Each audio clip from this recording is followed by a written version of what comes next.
Hello जी, राधे राधे। आप सब ठीक होंगे, हम भी सब ठीक है। हम भी सब ठीक हैं। और मैं आज आपको पूर्णिमा की व्रत कथा सुनाती हूँ। पूर्णिमा तिथि हिंदुओं का धर्म में काफ़ी महत्व है, लेकिन शरद पूर्णिमा का महत्व और भी कहीं ज़्यादा बढ़ जाता है, क्योंकि शरद पूर्णिमा के दिन माता लक्ष्मी प्रकट हुई थी।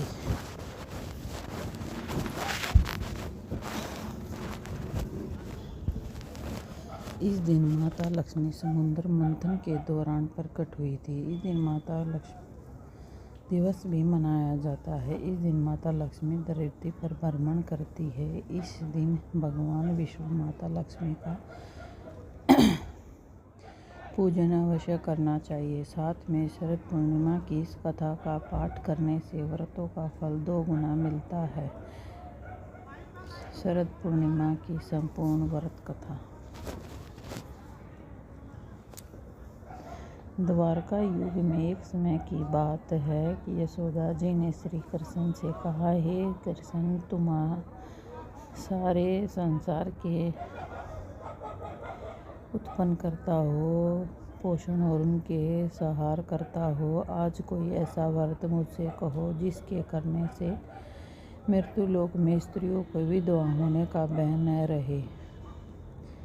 यह व्रत सभी मनुष्यों की मनोकामना पूर्ण करने वाला हो। श्री कृष्ण कहने लगे, हे माता, तुमने अति सुंदर प्रश्न किया है। मैं तुमसे ऐसे ही व्रत का विस्तार कहता हूँ। सौभाग्य की प्राप्ति के लिए स्त्रियों को 32 पूर्णिमा का व्रत करना चाहिए। इस व्रत को करने से स्त्रियों को सौभाग्य संपत्ति मिलती है। यह व्रत जल सौभाग्य को देने वाला और भगवान शंकर की प्राप्ति मनुष्य मात्र की भक्ति को बढ़ाने वाला है। यशोदा जी कहने लगी, हे कृष्ण, सर्वप्रथम इस व्रत को मृत्यु लोक में किसने किया था, इसके बारे में विस्तार से बताएं।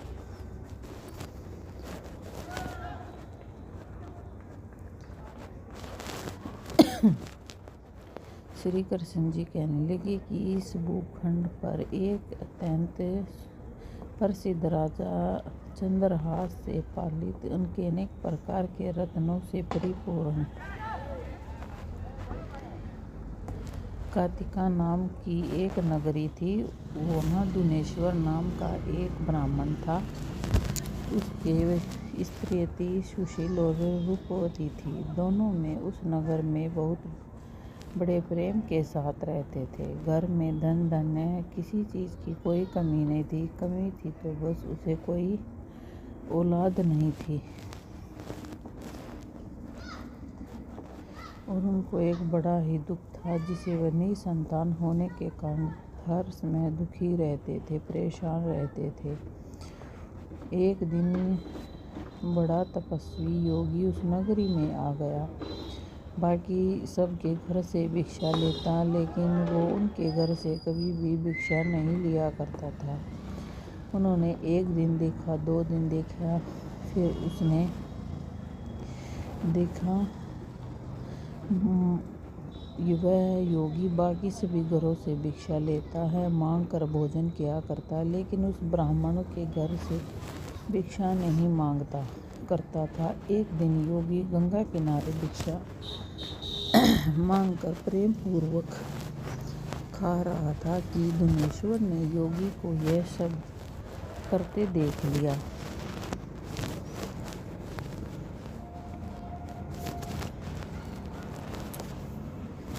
सब कुछ करते देख लिया, सब कार्य किसी प्रकार से देख लिए। अपनी शिक्षा अनादर से दुखी होकर धुनेश्वर योगी से बोले, और सभी के घरों से भिक्षा लेते हो, परंतु मेरे घर की भिक्षा कभी नहीं लेते, इसका क्या कारण है? योगी कहने लगा कि आपके धर्म हमें इस बात की आज्ञा नहीं देता, क्योंकि अभी आप गृहस्थ जीवन में एक सुख से वंचित हैं। आपके घर संतान होने पर मैं आपके घर से भिक्षा स्वीकार कर लूँगा।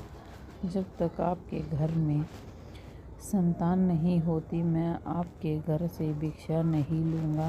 इससे मेरे भी प्रतित्व को जानने का भय लगेगा। धुनेश्वर यह बातें सुनकर बहुत ही दुखी हुआ और हाथ जोड़कर योगी के पैरों पर गिर पड़ा तथा दुखी मन से कहने लगा कि आप मुझे संतान प्राप्ति के लिए उपाय बताएं। आप मुझे संतान प्राप्ति के लिए कोई उपाय बताएं। आप सर्वज्ञ हैं, मुझ पर अवश्य ही यह कृपा कीजिए। धन की मेरे घर में कोई कमी नहीं है, नहीं मेरे घर में अन्न की कोई कमी है। कमी है तो बस एक संतान होने का दुख है। आप मेरे दुखों का हरण कीजिए। यह सुनकर योगी कहने लगा, तुम चंडी की आराधना करो। घर पहुँचने पर उन्हें सारी बातें अपनी पत्नी को बताई और खुद वन चला गया। वन में जाकर उसने चंडी की आराधना की और उपवास किया। हाँ, चंडी ने 16 दिन उनको स्वप्न में दर्शन दिए और कहा कि हे धुनेश्वर, जा तेरे पुत्र छोटी कढ़ाई में कर ले। उसमें रोटी वाले टिफिन में दरिया है, उसमें वैसे गर्म है, मनाते उसमें दर दिया था कि मृत्यु हो जाएगी अगर तुम दोनों दिन तक उसके स्वप्न में दर्शन दिए और कहा कि धुनेश्वर जा तेरे पुत्र होगा, लेकिन उसकी आयु 16 वर्ष की होगी। 16 वर्ष की आयु में उसकी मृत्यु हो जाएगी। अगर तुम दोनों स्त्री और पुरुष 32 पूर्णिमाओं का व्रत करोगे तो दीर्घायु हो जाएगा। जितनी तुम्हारा सामर्थ्य है उतने आचे के दिए जलाकर शिव जी का पूजन करना, लेकिन पूर्णमासी 32 ही होनी चाहिए। सुबह होते ही तुम्हें इस स्थान के पास एक आम का पेड़ दिखाई देगा। उस पर चढ़कर एक फूल तोड़कर अपने घर चले आना। अपनी स्त्री का इस बारे में बताना। सुबह स्नान होने के बाद वह स्वच्छ होकर भगवान शंकर जी का ध्यान करके उसे फल को खा ले। तब शंकर भगवान की कृपा से उसको गर्भ हो जाएगा।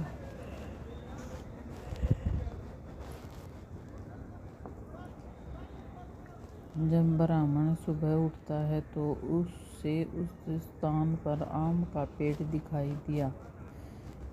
वह वहां उसे फल तोड़ने के चढ़ा, लेकिन पेड़ पर चढ़ नहीं पा रहा था। यह देखकर उसे बड़ी ही चिंता हुई। उसने भगवान गणेश की उपासना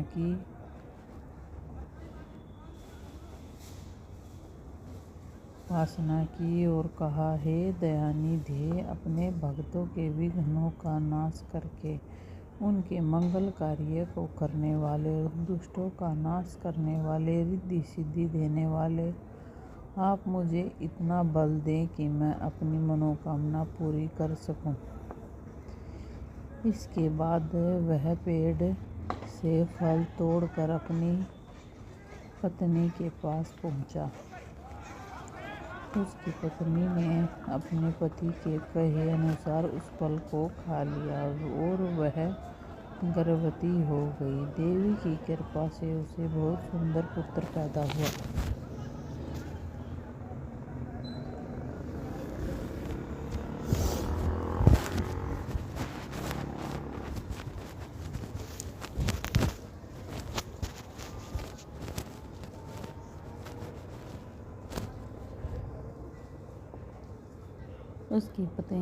उसके पति ने अपनी पत्नी के कहे अनुसार फल खा लिया और बहुत ही पुत्र पैदा हुआ। उनका नाम उन्हें देवी दास रखा। माता पिता घर के हर्ष और शोक के साथ वह बाल बढ़ने लगा। भगवान की कृपा से बालक बहुत ही सुंदर था, सुशील और पढ़ाई लिखाई में भी बहुत ही निपुण था।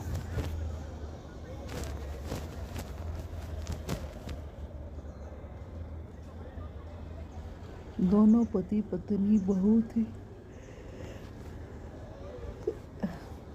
32 पूर्णमासी का व्रत रखा, जिससे ही 16वां व्रत लगा। दोनों पति पत्नी बहुत दुखी हुए, कहीं उनके पुत्र की मृत्यु न हो जाए।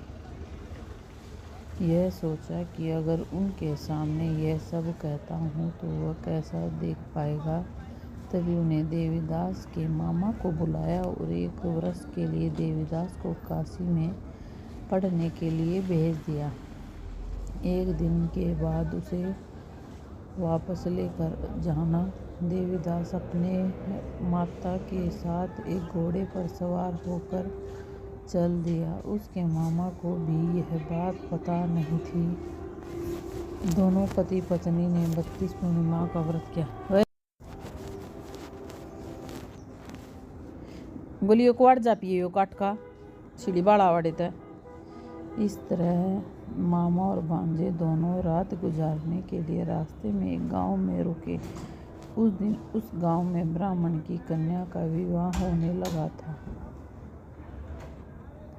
वर धर्मशाला में वर और बारात के बाकी लोग उसे रुके हुए थे। उसी धर्मशाला में देवीदास और उसका मामा ठहर गए। उधर कन्या को तेल आदि चढ़ने के बाद जब लगन का समय आया तो वर की तबीयत खराब हो गई। वर के पिता ने सोचा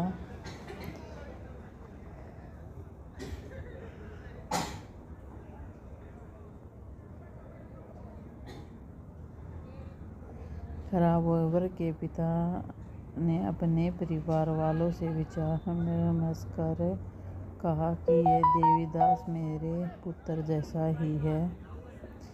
मैं इसके साथ लगन कर दूंगा और बाद में बाकी सारे काम मेरे बेटे के साथ पूरे हो जाएंगे। ऐसा कहने के बाद वर के पिता देवीदास को मांगने के लिए उनके मामा के पास गए और उन्होंने सारी बातें बताई। मामा ने कहा कि कन्यादान में जो भी कुछ मिलेगा वह हमें दे दिया जाए। वर के पिता ने बात स्वीकार कर ली। उसके बाद देवीदास का विवाह कन्या के साथ संपन्न हो गया। इसके बाद वह अपनी पत्नी के साथ भोजन न कर सकता और न ही मन में विचार करने लगा कि न जाने किसकी पत्नी होगी। वह सोचकर उनकी आंखों में आंसू आ गए। तब वधू ने पूछा कि क्या बात है, आप उदास क्यों हो। तब उसने सारी बातें पत्नी को बता दी और किसी अन्य की कभी नहीं है। उसके देवीदास ने कहा ऐसा नहीं कर सकते, मेरी बात आपको क्या होगा, किसी अन्य कभी नहीं है। तब देवीदास ने कहा ऐसा मत करिए, मेरी आयु बहुत कम है, मेरी बात आपको क्या होगा। लेकिन उसकी पत्नी नहीं मानी और बोली स्वामी आप भोजन कीजिए। दोनों रातों में सोने के लिए चल दिए। सुबह देवीदास ने पत्नी को 4 नगों से जुड़ी एक अंगूठी दी और एक रुमाल दिया और बोला कि यह प्रिय है, इसे लो और संकेत समझकर चित्त हो जाओ।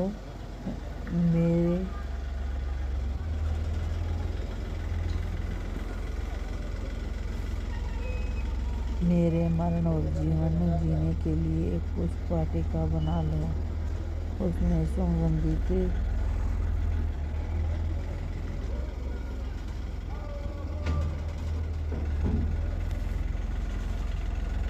सुगंधित वाले और एक नव्य मालिका लगा दी। उसको प्रतिदिन से सींचता और फूके और आनंद पूर्वक के साथ तो कूदो। जिसमें और जिस दिन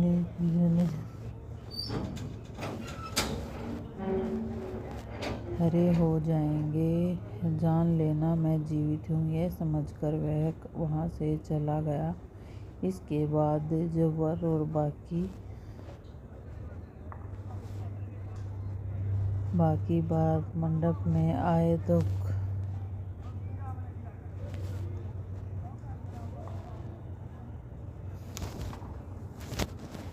कन्या ने उसे देखकर कहा कि यह मेरा पति नहीं है। मेरे पति वहाँ हैं जिनके साथ रात में भी विवाद हुआ है। इसके साथ मेरा विवाह नहीं हुआ है। अगर यह वही है तो बताइए। मैंने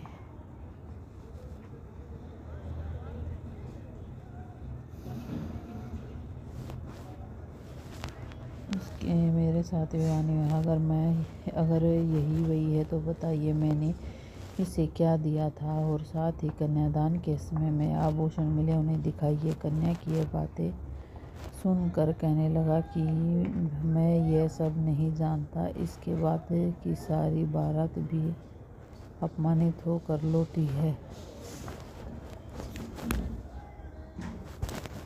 भगवान कृष्ण बोले, माता इस प्रकार देवीदास काशी जी चल दिया गया। कुछ समय बीत जाने गए। एक सर्प उसको डसने के लिए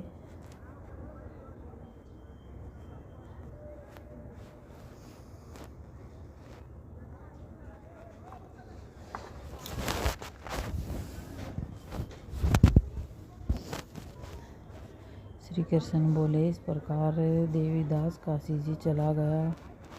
कुछ समय बीत जाने पर एक सर्प उनको डसने के लिए वह आया, लेकिन वह काट नहीं पाया क्योंकि उसकी माता ने पहले ही 32 पूर्णिमा का व्रत रखा था।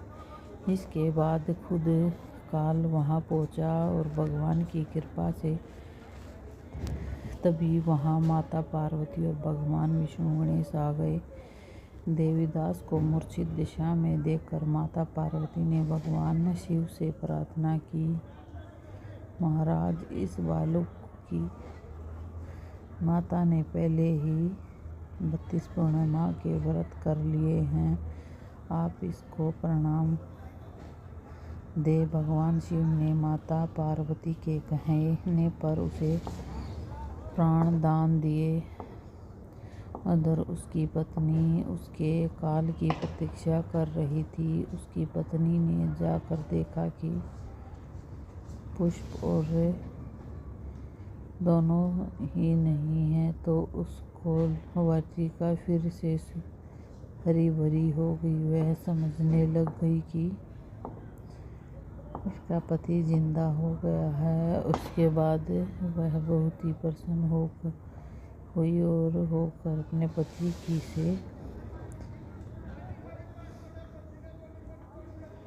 से कहने लगे कि मेरे पति जीवित हैं, उनको ढूंढिए। जो 16 वर्ष व्यतीत हो गया तो देवीदास भी अपने मामा के साथ काशी जी चल दिया।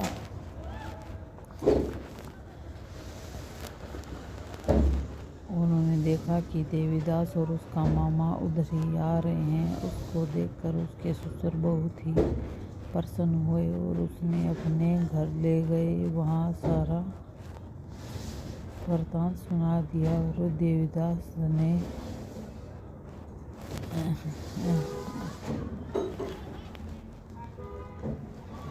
लेकर वहाँ चल दिए। इसके ससुर ने भी उसे बहुत सारा धन दहेज दे और जब अपने घर की ओर चल पड़ दिया तो उसके माता पिता को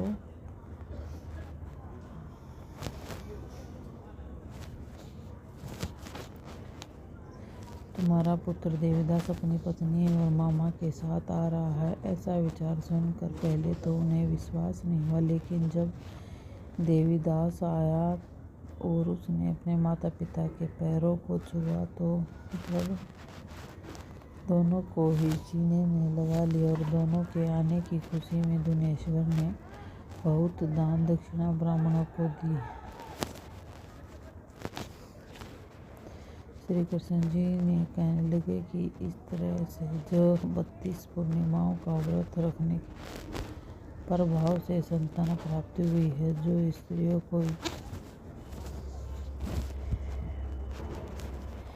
इस व्रत को करते हुए जन्म जन्मांतर तक विधवा का दुख नहीं भोगती, यह मेरा वचन है। यह व्रत संतान देने वाला और सभी मनोकामनाओं को पूर्ण करने वाला है। राधा तेरे चरणों की धूल जो मिल जाए, श्यामा तेरे चरणों की धूल जो मिल जाए। और मैं आपको सुनाती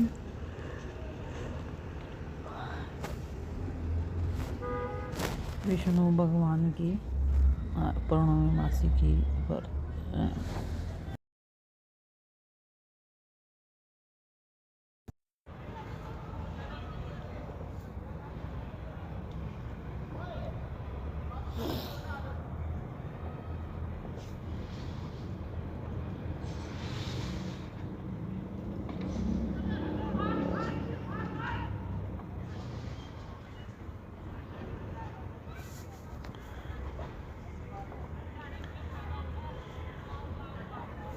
ओम जय जय श्री आरती विष्णु की और जय जगदीश हरे।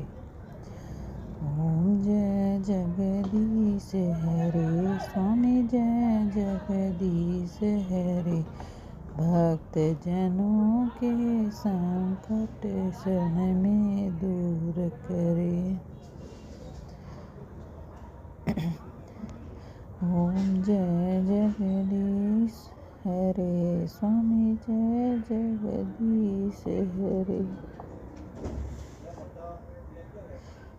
सुख संपत्ति घर आवे, कष्ट मिटे धन का।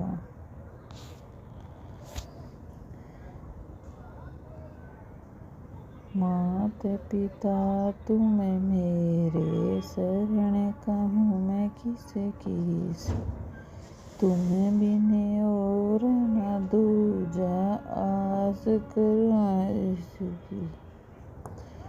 ओम जय जगदीश हरे स्वामी, जय जगदीश हरे।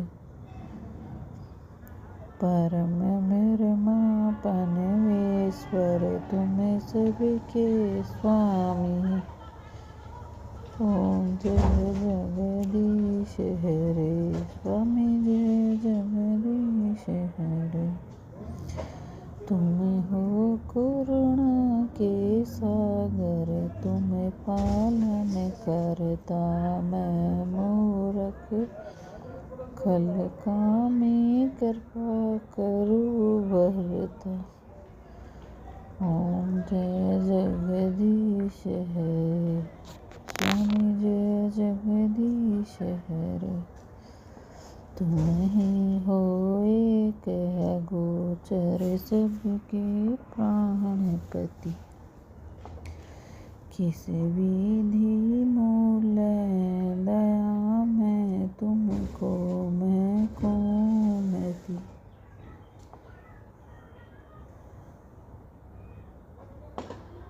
ओम जय जगदीश हरे स्वामी, जय जगदीश हरे। दीन बंधु दुख हरता, तुम ठाकुर मेरे।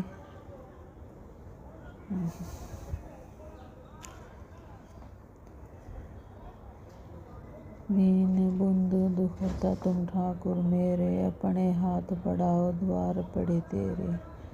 ओम जय जगदीश हरे स्वामी, जय जगदीश हरे।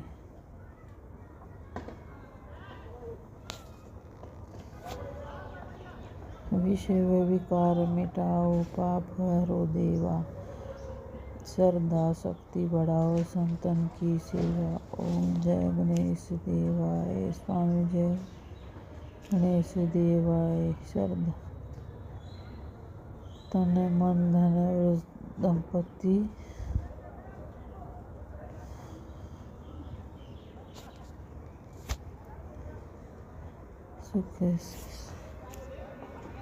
सब सुख तेरे, तुझको अर्पण क्या लागे है मेरा। ओम जय जगदीश हरे स्वामी, जय जगदीश हरे। जगदीश जी की आरती जो कोई नर गावे, कहते से मानते स्वामी मन वांछित फल पावे। ओम जय जगदीश हरे स्वामी, जय जगदीश हरे। अपना हमारी वीडियो कैसी लगी लाइक करें, शेयर करें और सब्सक्राइब करें। राधे राधे।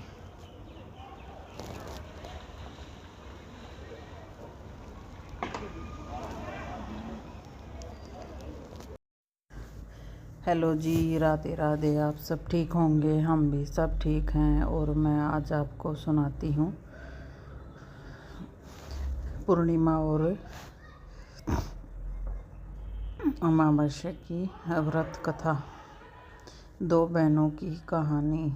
पूर्णिमा पर चंद्रमा और भगवान विष्णु का पूजन कर कथा पढ़ी जाती है। धर्म ग्रंथों के अनुसार इस दिन चंद्रमा अपनी 16 कलाओं से परिपूर्ण होते हैं।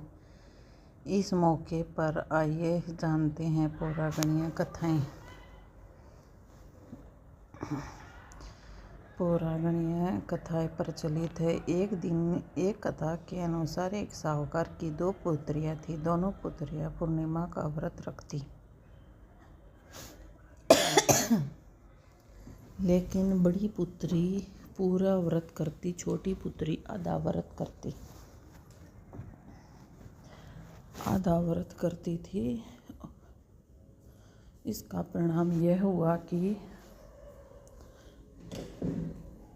छोटी पुत्री की संतान पैदा होते ही मर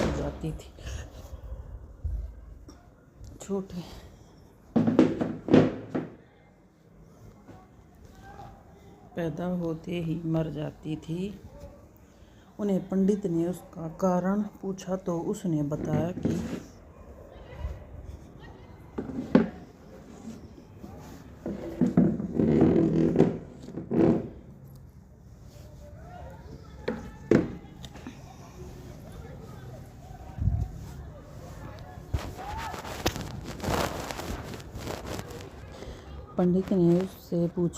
उसका कारण पूछा तो उन्होंने बताया कि तुम पूर्णिमा का अधूरा व्रत करती हो, जिसके कारण तुम्हारी संतान पैदा होते ही मर जाती है। पूर्णिमा का पूरा व्रत विधि पूर्वक करने से तुम्हारी संतान जीवित रह सकती है। उसने पंडित की सलाह पर पूर्णिमा का व्रत विधि पूर्वक किया। बाद में उसे एक लड़का पैदा हुआ, जो कुछ दिन बाद ही फिर से मर गया। उस लड़के को एक पाटे पर लेटाकर ऊपर से कपड़ा ढक दिया। फिर बड़ी बहन को बुला कर लाई और बैठने के लिए वही पाटे दे दिया। बड़ी बहन जब उस पर बैठने लगी, जो उसका लहंगा बच्चे को छू गया। बच्चा लहंगा छूते ही रोने लगा। तब बड़ी बहन ने कहा कि तुम मुझे कलंक लगाना चाहती थी, मेरे बैठने से यह मर जाता। तब छोटी बहन बोली कि यह तो पहले से ही मरा हुआ था, तेरे ही भाग्य से जीवित हो गया है। तेरे पुण्य से ही यह जीवित हुआ है। इसके बाद नगर में उसने पूर्णिमा का व्रत करने का ढिंढोरा पिटवा दिया।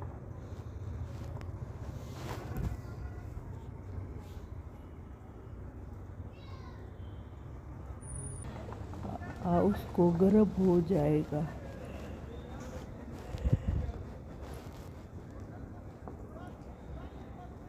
जब ब्राह्मण सुबह उठता है तो उसे उस स्थान पर आम का पेड़ दिखाई दिया। वह वहां उसे फल तोड़ने के चढ़ा, लेकिन पेड़ पर चढ़ नहीं पा रहा था। यह देखकर उसे बड़ी ही चिंता हुई। उसने भगवान गणेश की उपासना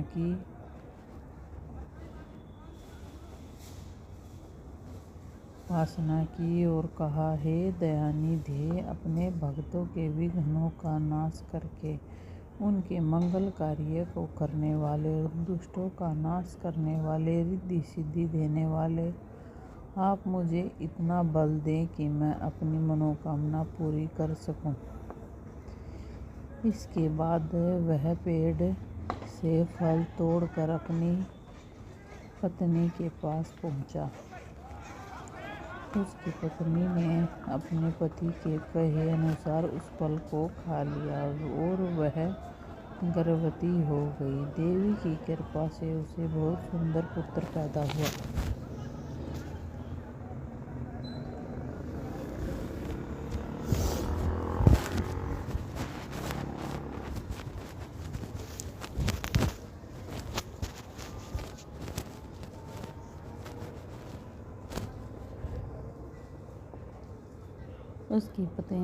उसके पति ने अपनी पत्नी के कहे अनुसार फल खा लिया और बहुत ही पुत्र पैदा हुआ। उनका नाम उन्हें देवी दास रखा। माता पिता घर के हर्ष और शोक के साथ वह बाल बढ़ने लगा। भगवान की कृपा से बालक बहुत ही सुंदर था, सुशील और पढ़ाई लिखाई में भी बहुत ही निपुण था।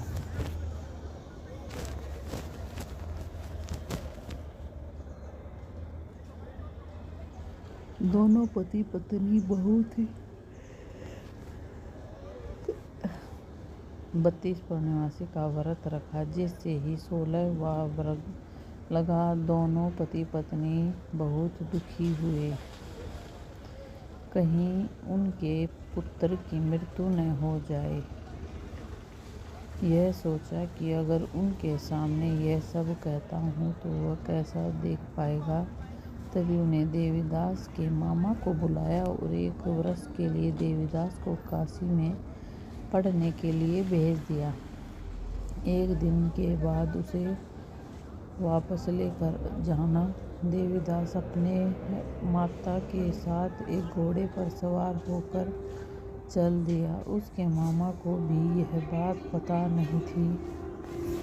दोनों पति पत्नी ने 32 पूर्णिमा का व्रत किया। गोलियों को जा पिए काट का छिड़ी बाड़ा वाड़े थे। इस तरह मामा और भांजे दोनों रात गुजारने के लिए रास्ते में एक गांव में रुके। उस दिन उस गांव में ब्राह्मण की कन्या का विवाह होने लगा था। वर धर्मशाला में वर और बारात के बाकी लोग उसे रुके हुए थे। उसी धर्मशाला में देवीदास और उसका मामा ठहर गए। उधर कन्या को तेल आदि चढ़ने के बाद जब लगन का समय आया तो वर की तबीयत खराब हो गई। वर के पिता ने सोचा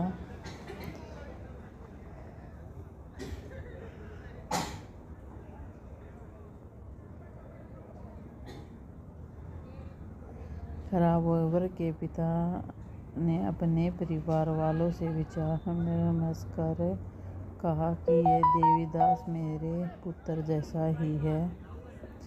मैं इसके साथ लगन कर दूंगा और बाद में बाकी सारे काम मेरे बेटे के साथ पूरे हो जाएंगे। ऐसा कहने के बाद वर के पिता देवीदास को मांगने के लिए उनके मामा के पास गए और उन्होंने सारी बातें बताई। मामा ने कहा कि कन्यादान में जो भी कुछ मिलेगा वह हमें दे दिया जाए। वर के पिता ने बात स्वीकार कर ली और उसके बाद देवीदास का विवाह कन्या के साथ संपन्न हो गया। इसके बाद वह अपनी पत्नी के साथ भोजन न कर सकता और न ही मन में विचार करने लगा कि न जाने किसकी पत्नी होगी। वह सोचकर उनकी आंखों में आंसू आ गए। तब वधू ने पूछा कि क्या बात है, आप उदास क्यों हो। तब उसने सारी बातें पत्नी को बता दी और किसी अन्य की कभी नहीं है। उसके देवी दास ने कहा, ऐसा नहीं कर सकते। मेरी बात आपको क्या होगा, किसी अन्य कभी नहीं है। तब देवीदास ने कहा, ऐसा मत करिए, मेरी आयु बहुत कम है, मेरी बात आपको क्या होगा। लेकिन उसकी पत्नी नहीं मानी और बोली, स्वामी आप भोजन कीजिए। दोनों रातों में सोने के लिए चल दिए। सुबह देवीदास ने पत्नी को 4 नगों से जुड़ी एक अंगूठी दी और एक रुमाल दिया और बोला कि यह प्रिय है, इसे लो और संकेत समझकर चित्तरचित हो जाओ।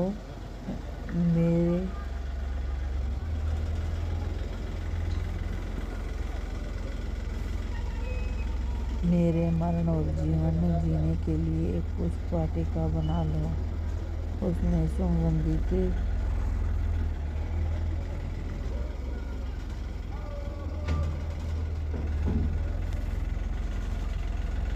सुगंधित वाले और एक नव्य मालिका लगा दी। उसको प्रतिदिन से सींचता और के और आन पूर्वक के साथ तो कूदो। जिसमें और जिस दिन हरे हो जाएंगे, जान लेना मैं जीवित हूँ। यह समझकर वह वहाँ से चला गया। इसके बाद जब वर और बाकी बार मंडप में आए तो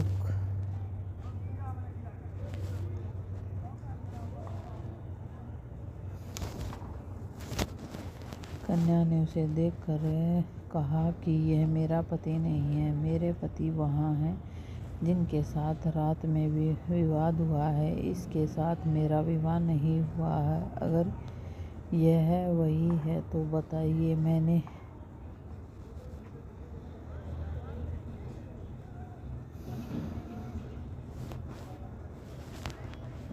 मेरे साथ विवाह नहीं हुआ। अगर यही वही है तो बताइए, मैंने इसे क्या दिया था और साथ ही कन्यादान के समय में आभूषण मिले, उन्हें दिखाइए। कन्या की ये बातें सुनकर कहने लगा कि मैं यह सब नहीं जानता। इसके बाद की सारी बारात भी अपमानित होकर लौटी है। भगवान कृष्ण बोले, माता इस प्रकार देवीदास काशी जी चल दिया गया। कुछ समय बीत जाने गए। एक सर्प उसको डसने के लिए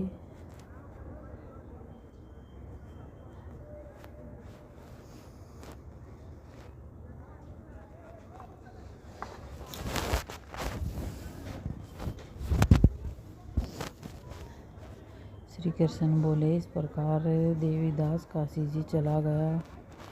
कुछ समय बीत जाने पर एक सर्प उनको डसने के लिए वह आया, लेकिन वह काट नहीं पाया क्योंकि उसकी माता ने पहले ही 32 पूर्णिमा का व्रत रखा था। इसके बाद खुद काल वहाँ पहुँचा और भगवान की कृपा से तभी वहाँ माता पार्वती और भगवान विष्णु गणेश आ गए। देवीदास को मूर्छित दिशा में देखकर माता पार्वती ने भगवान शिव से प्रार्थना की, महाराज, इस बालक की माता ने पहले ही 32 पूर्णिमा के व्रत कर लिए हैं, आप इसको प्रणाम दे। भगवान शिव ने माता पार्वती के कहने पर उसे प्राण दान दिए। उधर उसकी पत्नी उसके काल की प्रतीक्षा कर रही थी। उसकी पत्नी ने जाकर देखा कि पुष्प और दोनों ही नहीं है, तो उसको वाटिका फिर से हरी भरी हो गई। वह समझने लग गई कि उसका पति जिंदा हो गया है। उसके बाद वह बहुत ही प्रसन्न हुई और होकर अपने पति की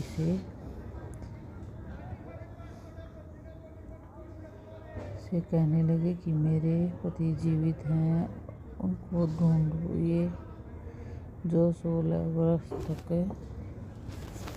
वर्ष व्यतीत हो गया तो देवीदास भी अपने मामा के साथ काशी जी चल दिया।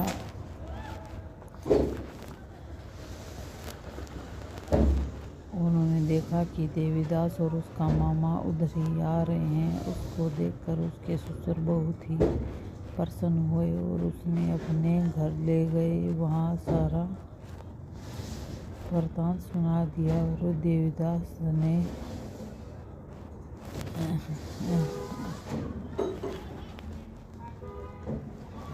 लेकर वहाँ चल दिए। इसके ससुर ने भी उसे बहुत सारा धन दहेज दे और जब अपने घर की ओर चल पड़ दिया तो उसके माता पिता को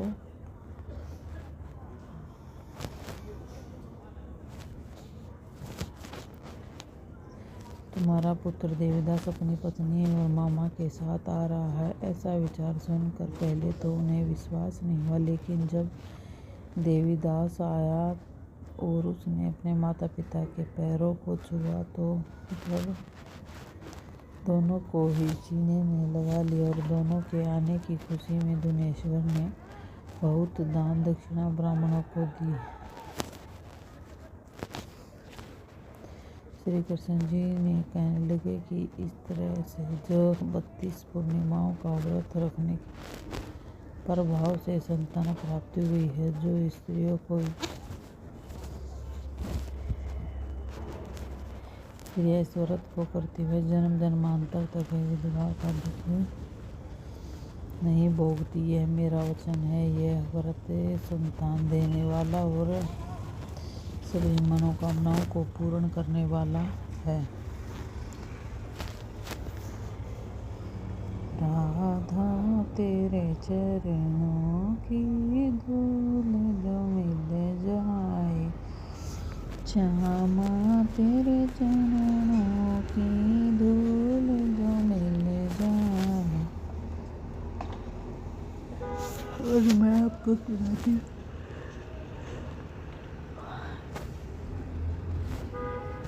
विष्णु भगवान की पौर्णमी मासी की व्रत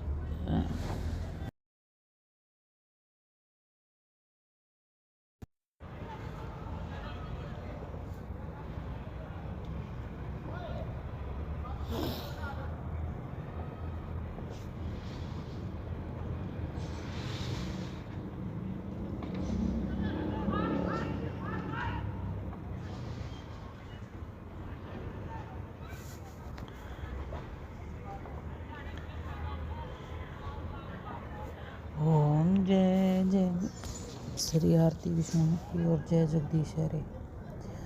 ओम जय जगदीश हरे स्वामी, जय जगदीश हरे। भक्त जनों के संकट क्षण में दूर करे। ओम जय जगदीश हरे स्वामी, जय जगदीश हरे। सुख संपत्ति घर आवे, कष्ट मिटे धन का।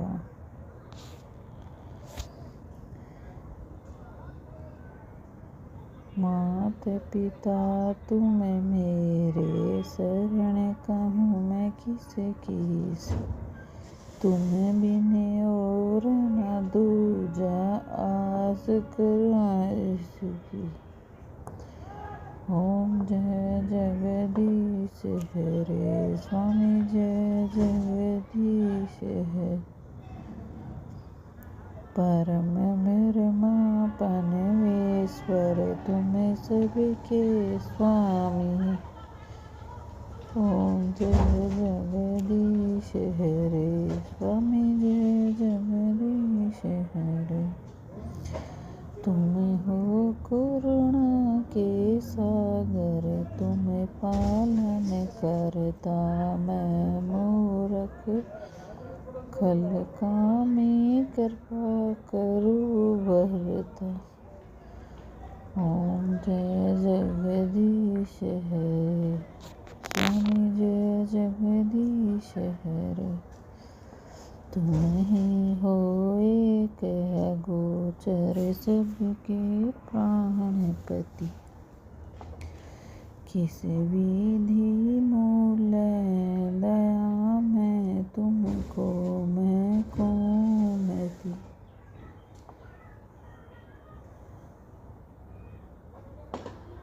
ओम जय जगदीश हरे, स्वामी जय जगदीश हरे। दीन बंधु दुख हरता तुम ठाकुर मेरे।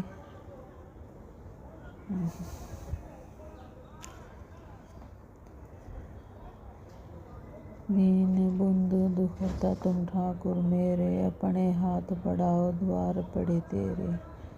ओम जय जगदीश हरे, स्वामी जय जगदीश हरे।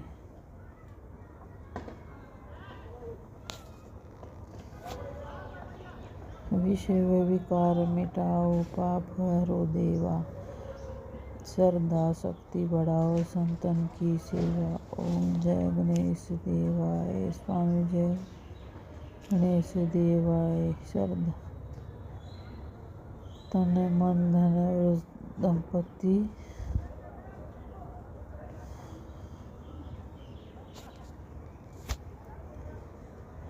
सुख